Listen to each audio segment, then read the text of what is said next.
Show. My name is Jack McLean, and today I'll be discussing everything you need to know from a fueling perspective to enhance your football performance on game day. Pre-season is nearly done for most of you. Some of you may be already finished, and some maybe have just started your practice matches. So it's a perfect opportunity to practice your weekly routine leading up to your game. And hopefully, some of the tips today will help you take your game to another level. As I mentioned, with preseason nearly finishing, we now want to shift our focus from putting in the work to maximizing and refining our routine so we can optimize our game day performance. And some of the most helpful things that you can be doing to maximize football performance is fueling appropriately. So making sure you're not over hydrating or you're not overeating leading into a game. And some great resources are out there. So one that springs to mind is Jess Spenlove's Game Day ebook, where she really talks about and provides some recipes, easy to make recipes, both from a preparation point of view, but also some strategies that you can do on game day to ensure that you've got plenty of energy and you're fit and firing. So definitely check out her Instagram and hit up her DMs for that ebook. But some real basic ones we want to think about is making sure that you're thinking of what you're eating and having and working back from your game day. So if your game day is at 2 p.m. and it usually is at 2 p.m. on a Saturday, you want to be working back at least 24 hours before that. So what you're eating lunchtime on Friday should be a routine lunch. Same with what you're having for dinner and what you're having Saturday morning for breakfast and your Saturday snack. So consistency is key, something that you're really familiar with, the ingredients. You're not trying anything new. Once you've found your routine that you know works for you, you're keeping it pretty consistent, ideally homemade.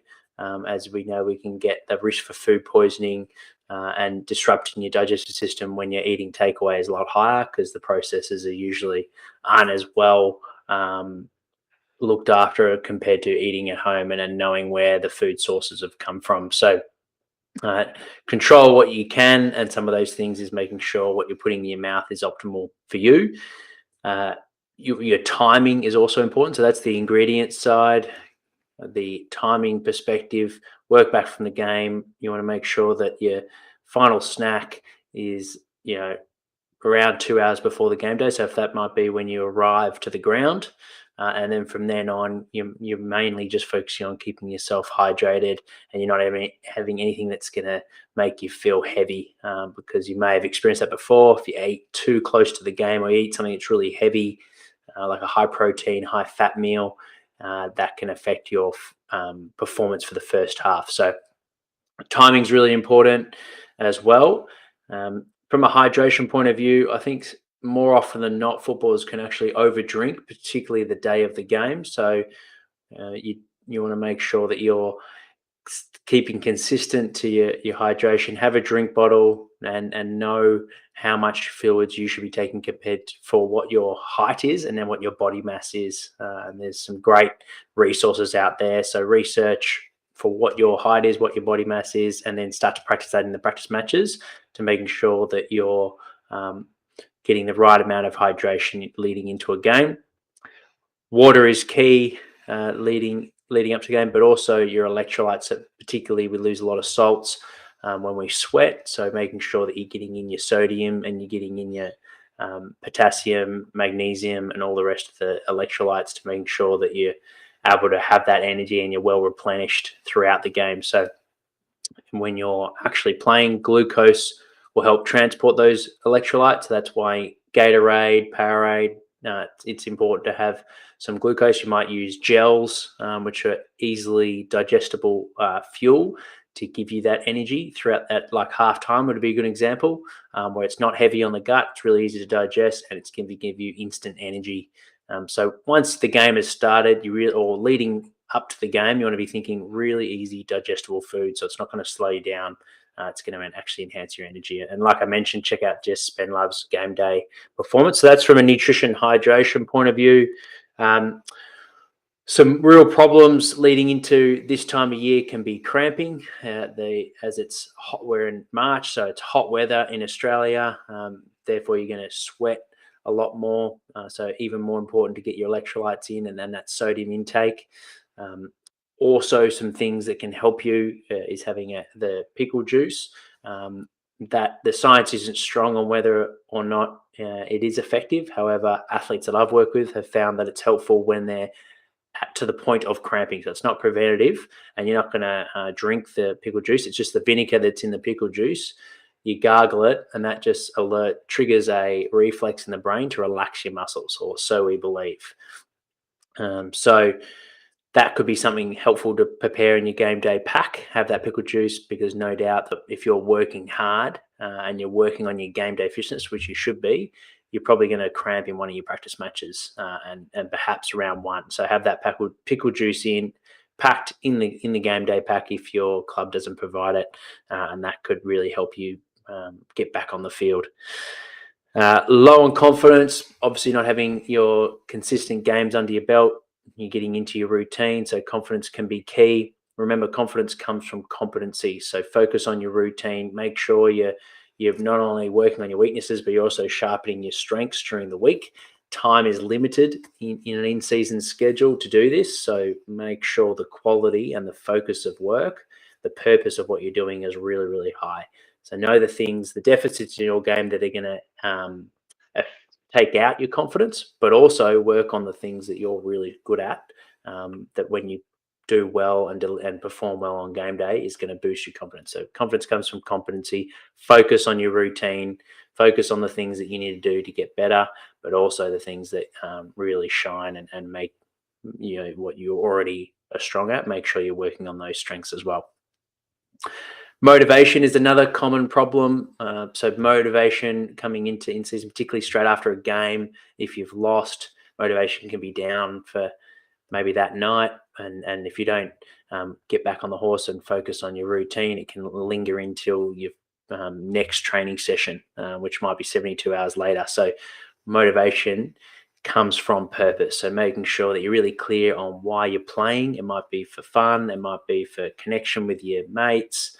It might be to work on your being the best that you can be. Whatever your goal is, write it down, have it somewhere in your bedroom, and that's your focus. So motivation comes from being really clear on our purpose. So be clear on your purpose, have a process during the week as well that you're disciplined with, and motivation will come. That's something that it's transient. It's normal to feel unmotivated, and then other times feel super energized and motivated. The key is to be consistent with your process and with your routine, so you're really well prepared for the upcoming game. Whereas if we wait for motivation to come and you're not doing the things that you need to do, then that can last a lot longer than 12 hours. So make sure you get into your routine. So there's some of the big ones: cramping. Make sure you're well fueled, hydrated going into a game. You're drinking your electrolytes throughout the game, and you've got pickle juice in your game pack just in case. If you're low on confidence because you've had a bad performance or the team had a significant loss in a practice match, focus on competency, improve your competency on those areas during the week. And if you're struggling for motivation, particularly after a hard loss, focus on your purpose and make sure you're really clear on your purpose, and that should drive your process throughout the week. Moving into the podcast for this week, it's a massive week on the show. We have on Wednesday, Cullen Ball episode that I recently published, a head physiotherapist that will be released on Wednesday. We have Scott Salzwell, who's going to be talking about some top tips to improve athletes, and mainly team-based athletes, agility. I'll also be that's on 1 o'clock on Thursday, the 16th of March. I'll also be presenting at 12 p.m. on the weekly update, how to effectively transition from pre-season to in-season. So for strength and conditioning coaches that want to work in football, this will also interest you, this weekly update, but of course, parents of footballers as well. So how to manage your energy and how to manage your focus from a strength and power program to a conditioning program when we're in season.